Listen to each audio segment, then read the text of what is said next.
СМС кімнен екен? Айлық деген сұлу қызда ғой. Рас па? Я, рас. Жан, кеше әлеуметтік желіден әдемі көйлек көрген едім. Аса қымбатта тұрмайды. Алайықшы. Ой, қымбат емесінді білем ғой сені. Ту, Жан, алайықшы.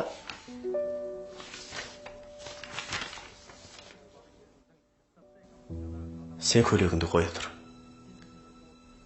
Ағайын туыстарымды сағындым. Ет асып дастархан жайсаңшы. Мен оларға қоңырау шалып шақыра берейін. Бас қосып алғалы біраз болып еді. Мейлі, келе берсін. Құдай қаласа бір мәнісі болар. Азында ерте тұруым керек еді. Жатайын. Осының ағайтеуір туған туысқандары бітпейді. Мен бәрібір сол көйлекті алам.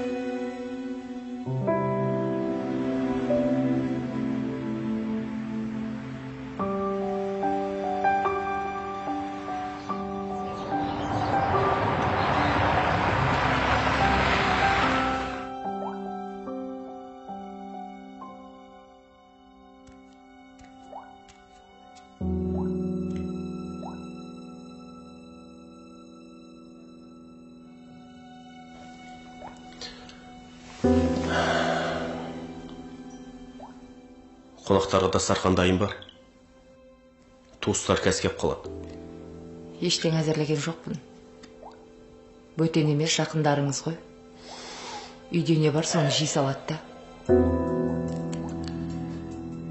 Бірдеңе дайындамайтын болсаң, неге кеше айтпадың? Кәскеп қалады. Енді не істейміз? Оларға қоңырау шалып, келмесін деп айтыңыз. Бітті сонымен. Бөтен емес, туған туысқандарыңыз ғой. Сүннет деген ойдамын.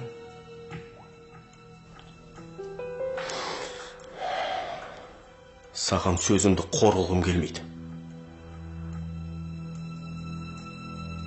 Алла кешірсін сені.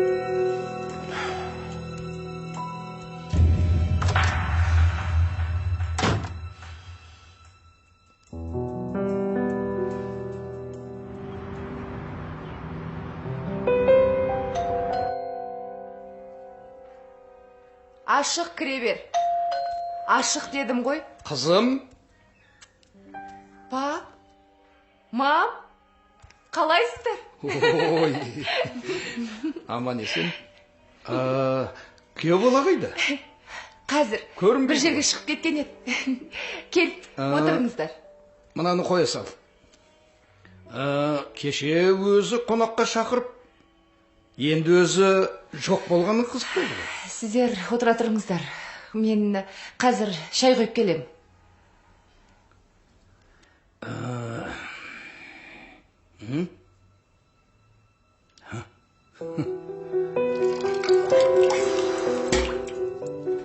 Үйдегі барымен жақындарымды күте алмаймын. Жоқ, оларға тура келмейді. Күйеуімнің туыстары болғанда бір мәнісі болар еді. Бірақ өз туыстарым емес. Қалайша өз туыстарыма көрімсіз дастархан жай алам?